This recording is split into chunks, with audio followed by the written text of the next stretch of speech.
다 함께 사도신경 하심으로 새벽 기도회를 시작하겠습니다. 나는 전능하신 아버지 하나님 천지의 창조주를 믿습니다. 나는 그의 유일하신 아들 우리 주 예수 그리스도를 믿습니다. 그는 성령으로 잉태되어 동정녀 마리아에게서 나시고 본디오 빌라도에게 고난을 받아 십자가에 못 박혀 죽으시고 장사된 지 사흘 만에 죽은 자 가운데서 다시 살아나셨으며 하늘에 오르시어 전능하신 아버지 하나님 우편에 앉아 계시다가 거기로부터 살아있는 자와 죽은 자를 심판하러 오십니다. 나는 성령을 믿으며 거룩한 공교회와 성도의 교제와 죄를 용서받는 것과 몸의 부활과 영생을 믿습니다. 아멘. 찬송 543장입니다. 543장 함께 찬송하겠습니다.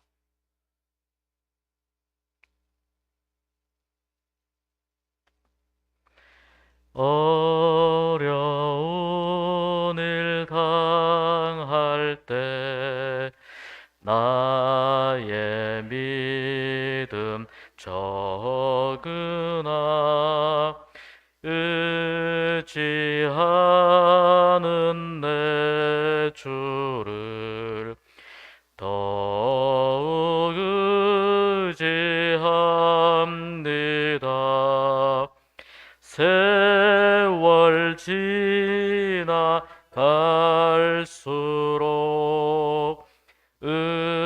의지할 것뿐일세. 무슨 일을 당해도 예수 의지합니다. 성령께서 내 마음 밝게 비춰 주시니 인도하심 따라서 주만 의지합니다. 세월 지나갈수록 의지할 것뿐일세. 무슨 일을 당해도 예수 의지합니다. 밝을 때의 노래와 어둘 때의 기도로 위태할 때 도움을 주께 간구합니다. 세월 지나갈수록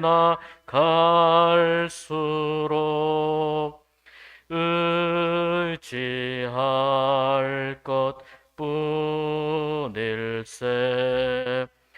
무슨 일을 당해도 예수 의지합니다. 생명 있을 동안에 예수 의지합니다. 천국 올라가도록 의지할 것뿐일세. 세월 지나갈수록 의지할 것뿐일세. 무슨 어떤 일을 당해도 예수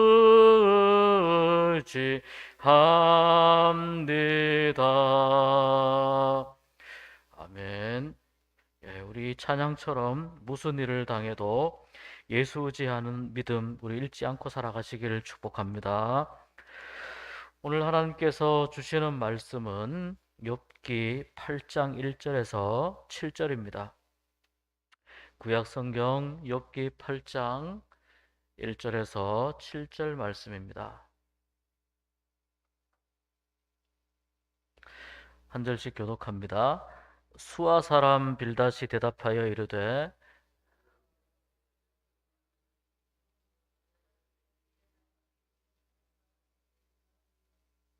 하나님이 어찌 정의를 굽게 하시겠으며 전능하신 이가 어찌 공의를 굽게 하시겠는가?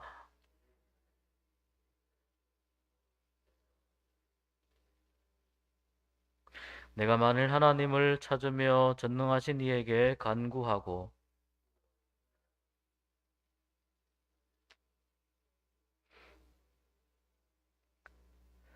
같이 내 시작은 미약하였으나 내 나중은 심히 장대하리라. 아멘. 비가 오고 날씨가 이제 추워진다고 합니다. 건강에 유념하시고 또 오늘 기도하시는 여러분의 기도 가운데 하나님 들으시고 응답하시는 귀한 은혜 있기를 주님의 이름으로 축복합니다. 오늘 이 8장 말씀부터는 이제 욥의 이야기를 들은 빌닷이 자신의 생각 가운데에서 욥과 변론하는 내용입니다. 세 친구가 있었죠.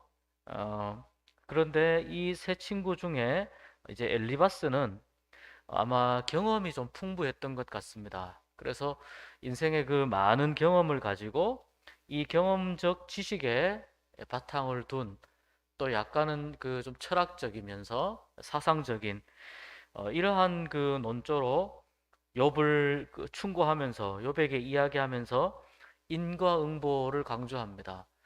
그러니까 이들이 가지고 있는 기본적인 생각은 인과응보입니다. 죄를 지었기 때문에 벌을 받는다라고 하는 인과응보의 사상입니다. 그것을 그래도 엘리바스는 비교적 부드러운 어조로 아마 이게 인생의 경륜이 아닐까 생각이 됩니다. 부드러운 어조로 욥에게 변론했습니다. 그런데 빌닷은 보면 오늘 시작부터가 예사롭지 않습니다. 이건 뭐 화살을 뭐 마구 쏘아댑니다. 빌닷은 전통을 아주 중요하게 생각하는 사람입니다. 오늘 말씀, 내일 읽을 말씀이지만 8절에 보니까 옛 시대의 사람에게 물어보아라.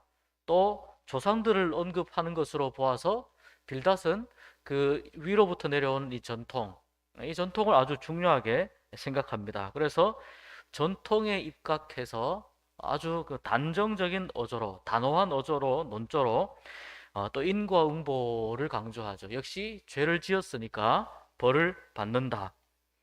엘리바스는 다소 부드럽고 정중하게 욥에게 이야기하는 반면에 빌닷은 매우 거칠고 잔인한 느낌이 듭니다. 그래서일까요?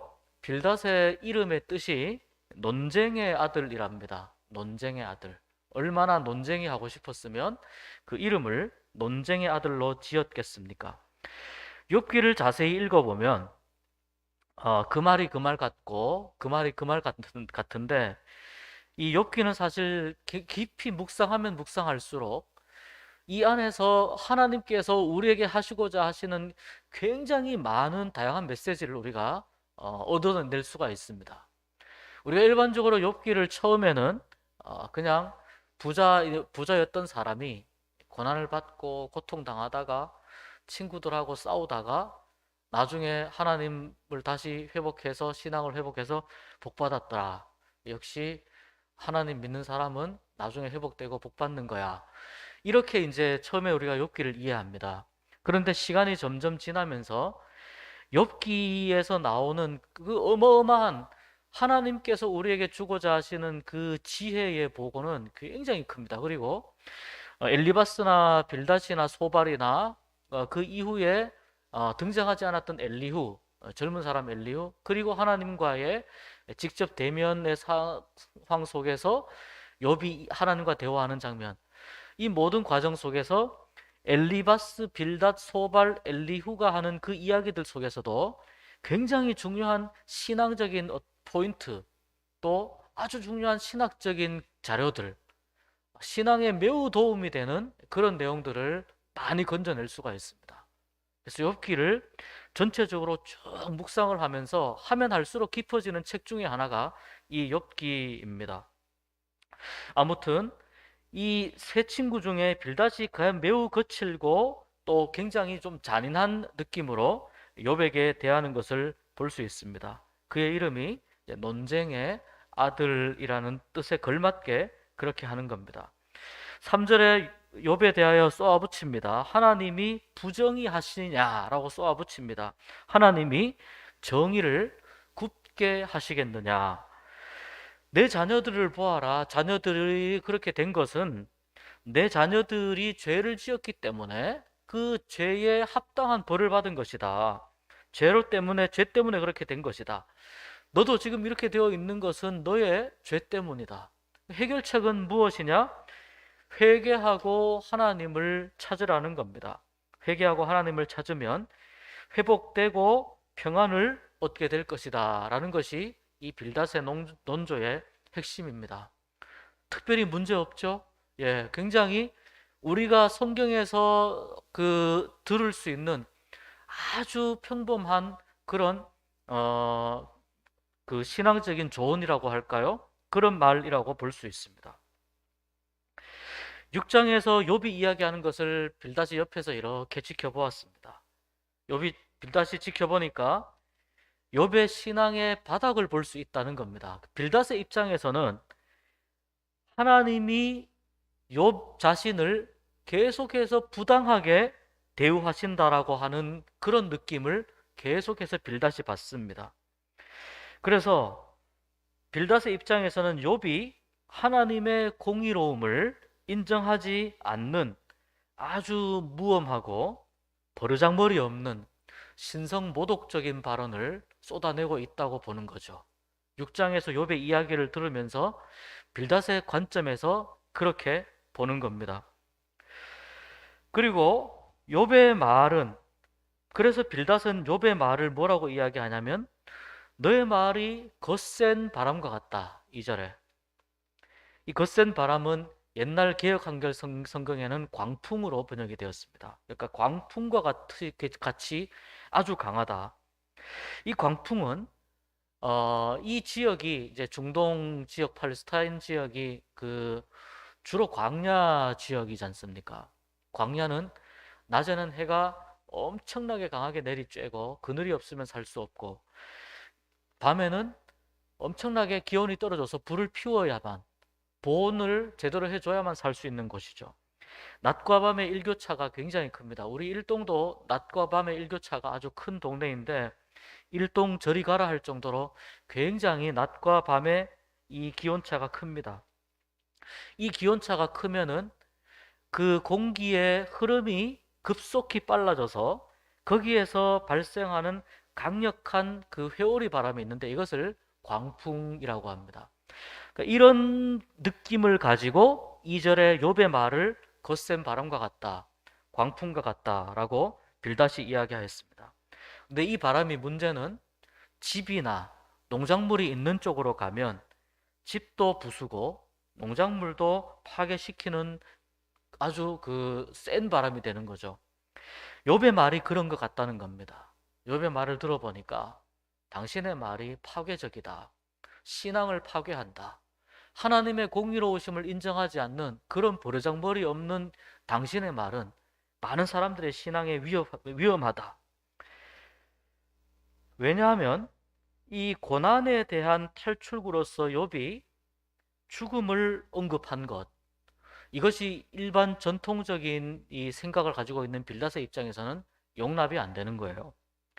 또 친구들의 무정함, 멀리에서 욥이 고난을 당한다는 소식을 듣고 친구들이 와서 함께 욥과 함께 머물고 있는데, 그럼에도 불구하고 이 친구들의 무정함을 욥이 계속해서 질책하고 있거든요. 6장 14절 30절에서 감정이 또 너무 격해진 나머지 자신의 의를 지나치게 주장하고 있는 것이, 예를 들어 6장 29절 같은 말씀, 이런 것들을 보면서 욥의 말은 거센 바람, 광풍과 같이 집도 농작물도 피해를 입히는, 지금 너의 말이 그런 것과 같다라고 신랄하게 욥의 말을 비판을 하고 있습니다.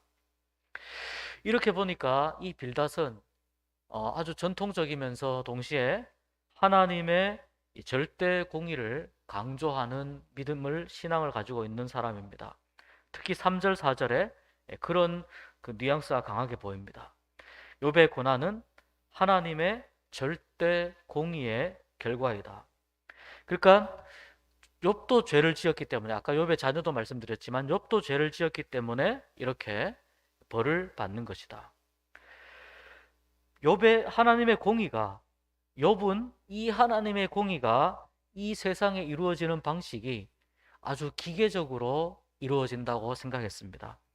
기계적으로 이루어진다는 말은 이런 것입니다.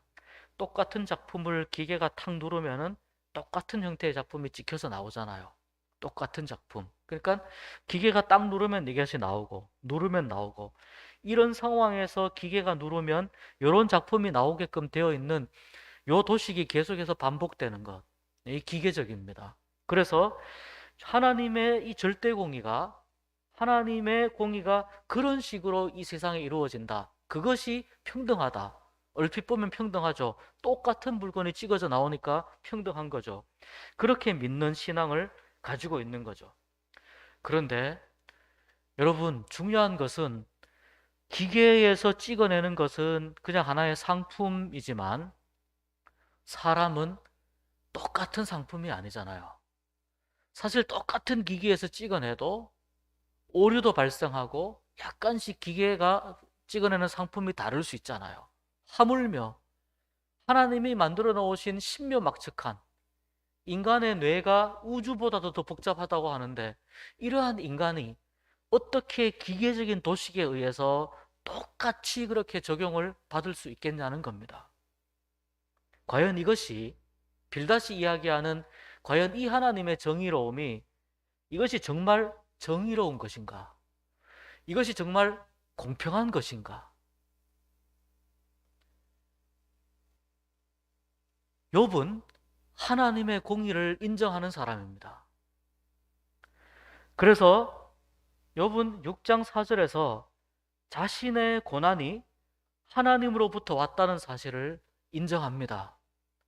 또 그 이전에도 하나님은 나에게 복도 주시고 내가 하나님으로부터 화도 받지 않겠느냐라고 욥은 이 하나님의 전능하심과 이것을 인정하고 있습니다. 근데 여러분, 우리가 욥기를 읽으면서 우리는 사실 그 관찰자의 입장에서 욥기를 읽는 거잖아요. 그러니까 욥에게 그 시작된 이 고난은 사실 누가 준 거예요? 사탄이 준 거죠. 사탄이 준 겁니다. 그런데 하나님과 욥 사이에 사탄이 개입하고 있다라는 것을 욥도, 빌닷도, 엘리바스도, 소발도 아직 그것을 모르고 있는 거죠.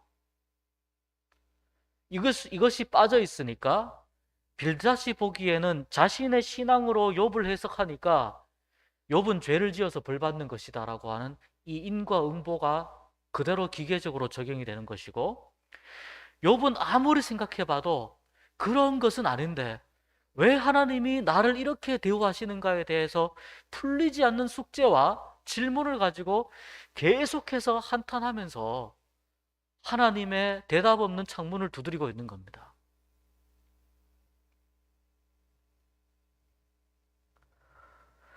빌닷이 그 자녀의 죽음에 대한 설명도 보면은 이 인과응보라고 하는 자기의 신앙을 맹신하는 말입니다. 그런데 이것을 좀 다른 관점에서 보면 10명의 자녀가 다 죽었어요. 내 손으로 죽은 아이들을 다 묻었어요. 그렇게 10명의 자녀를 잃고 폐가 망신해서 온몸에 지금 악창이 돋아서 기와장으로 긁으면서 그렇게 있는 사람에게 너의 아이들이 너희들 죄 때문에 죽었다, 마땅하다 죽어서, 이것이 과연 그렇게 고통당하는 사람에게 할 소리입니까? 그렇게 얼마나 빌닷이 성정이 급하고 또 아주 강하며 또 굉장히 잔인하고 매우 거칠고 이런 신앙적인 기준을 가지고 대하는가 하는 것을 볼 수 있습니다. 우리가 하나님의 섭리를 생각하고 이해할 때 하나님의 섭리는 굉장히 복잡한 상황 속에서 이루어진다는 것을 알고 있습니다. 어떤 고난도 아주 단순하게 이 고난이 닥치는 것이 아니고, 어떤 좋은 일도 단순하게 좋게 그냥 닥치는 것이 아니고, 매우 복잡한 그 하나님의 섭리 가운데에서, 하나님의 계획 가운데에서 어떤 고난은 하나님의 5년, 10년의 큰 그림 속에서, 어떤 축복은 우리의 삶의 여정 가운데 오랫동안 하나님과 함께했던 그 기도의 그 기다림의 끝에서 만나게 되는 축복, 이런 아주 복잡하고 미묘한 그런 요소가, 그런 성격이 있습니다. 하나님의 섭리를 단순하게 단정할 수 없다는 겁니다. 그러나 빌닷은 기계적으로 보면서 지금 너에게 필요한 것은 하나님에 대해서 따지는 것이 아니다. 죽기를 원하는 것이 아니다. 죽는다고 끝나느냐? 죽기를 원하는 것이 아니다. 너에게 필요한 것은 하나님을 찾는 것이다. 5절에서 7절까지 간구해라. 그리고 청결하고 정직해라. 다시 말해서 종교적으로, 도덕적으로 회복을 하게 되면, 회복을 하면 이것을 회개로 볼 수 있습니다. 회개하면 너의 의로운 초소에서 하나님이 평안을 주실 것이다. 여기에서 말하는 이 의로운 초소는 하나님의 보호 아래 있는 안락한 거주지. 이 안락하다라고 하는 건 많은 육축이 있고 소와 양과 염소의 울음소리가 들리는 그러한 거주지를 의미하는 거죠. 다시 말해서 안락한 거주지는 물질적인 축복이 다시 회복이 될 것이다 라는 것이 이 빌닷의 충고의 핵심입니다. 다시 말해서 너는 지금 회개하고 다시 하나님으로부터 은혜를 입어서 현세적인 물질적인 축복을 다시 받아야 된다. 그리고 7절 말씀이 나오죠. 너의 시작은 미약하였으나 내 나중은 심히 창대하리라. 이 말씀은 반드시 이 빌닷이 어떤 입장에서 이야기했는지에 대한 것을 이해하고 읽어야 됩니다. 특히 5절, 6절, 7절이 세트입니다. 욥에게 회개를 촉구한 다음에 회개가 이루어지면 너의 시작은 작은 것이었다. 지금 아무것도 욥이 가진 게 없잖아요. 작은 것이었다. 그러나 너의 나중은 매우 번영할 것이다 라는 겁니다. 5절, 6절의 조건이 충족되는 결과로 번영을 얻게 될 것이다. 회개와 이 번영을 연결시켜서 빌닷은 이야기하고 있습니다. 결론을 내겠습니다. 오늘 말씀에서 빌닷은 굉장히 강한 어조로 욥을 몰아칩니다. 그런데 빌닷이 이렇게 이야기하면 욥이 고맙다고 생각할지 조금 의문스럽습니다. 다시 말해서 논쟁의 사람인 이 빌닷이 과연 논쟁에서 욥을 이긴다 하더라도 욥의 마음을 얻을 수 있을까라는 생각을 해봅니다. 중요한 것은 무엇입니까? 논쟁에서 이기는 것이 아니고 사람을 얻는 것이 중요한 것이죠. 많은 그리스도인들이 오늘날 놓치고 있는 것 중에 하나가 내가 믿고 있는 신앙을 관철시키기 위해서 논쟁에서 이기려고 합니다. 그러다 보니까 사람을 놓치는 경우가 종종 발생합니다. 심지어 교회 안에서도 보면 내가 갖고 있는 신앙이 절대적이에요. 내 신앙을 다른 사람이 용납해주고 받아주지 않으면 논쟁을 하게 돼요. 그게 아니고 내 말 좀 들어봐 하면서 논쟁을 하게 됩니다. 이런 논쟁은 감정적인 쪽으로 발전해서 안 좋은 쪽으로 끝나기가 쉽습니다. 교회 안에도 그런데 교회 다니는 사람과 교회 다니지 않는 사람 사이에는 얼마나 큰 차이가 있겠습니까? 가끔 교회 다니지 않는 분들하고 어떤 대화를 할 때가 되면, 참 당신과 나는 너무나 다른 세상에서 살고 있구나, 이런 느낌을 받을 때가 굉장히 많이 있습니다. 서로 다른 생각을 가지고 있는데 논쟁을 하는 것이 쉽지 않죠. 전도라는 거는 내가 가지고 있는 신앙을 주입시키는 게 아니에요. 그런데 많은 그리스도인들이 나의 신앙을 너무 절대적으로 하다 보니까 불필요한 언쟁이나 싸움이 나는 경우가 많이 있습니다. 교회는 내가 져주더라도 하나님의 사람을 얻는 곳이 교회인 줄로 믿습니다. 여러분, 우리가 사람을 얻기 위해서 자기의 살을 찢으신 예수 그리스도를 생각해야 됩니다. 사람을 용서하시기 위해서, 구원하시기 위해서 끝까지 오래 참으시는 하나님의 그 무궁하신 사랑과 인내하심을 우리가 기억한다면, 우리가 교회에서 필요한 것은 뭐냐? 내가 한 발 양보하고, 혹시 내 신앙이 인정받지 않는다 하더라도 하나님의 사람을 얻는 것, 이것이 중요한 것입니다. 그리고 또 한 가지는, 이 빌닷은 다소 충고하는데, 위로하는데 좀 약한 사람인 것 같습니다. 그냥 자기가 가지고 있는 사실을 일방적으로 이렇게 퍼부어 대는데, 이러한 어설픈 충고는 오히려 하지 않는 것이 지혜가 아닐까라는 생각이 듭니다. 빌닷이 이야기하는 그 말 자체가 틀린 말은 아닙니다. 그러나 중요한 것은 사람 대 사람의 일입니다. 사람 대 사람의 일은 그렇게 간단하지가 않습니다.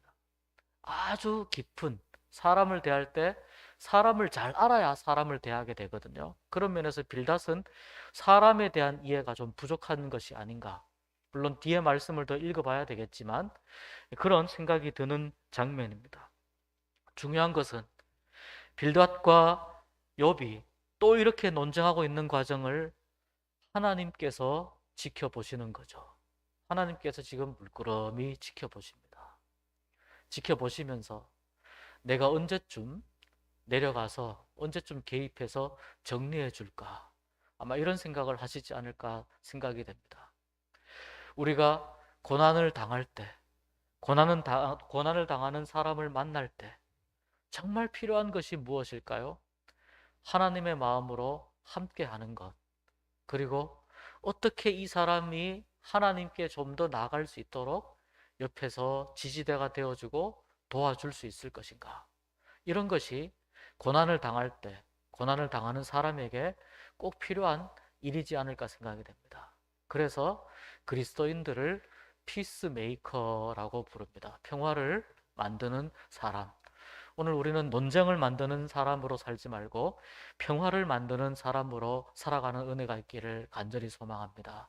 우리를 위해서 십자가에서 피를 흘리고 살을 찢기신 예수님의 희생이 우리로 하여금 그것을 닮으라고 하는 것임을 기억할 때, 예수님을 따르는 삶을 살아가면서 오늘 또 평화를 만들고 하나님의 사람을 얻어내는 귀한 신앙의 인내의 열매를 맺으며 살아가실 수 있기를 주님의 이름으로 축복합니다.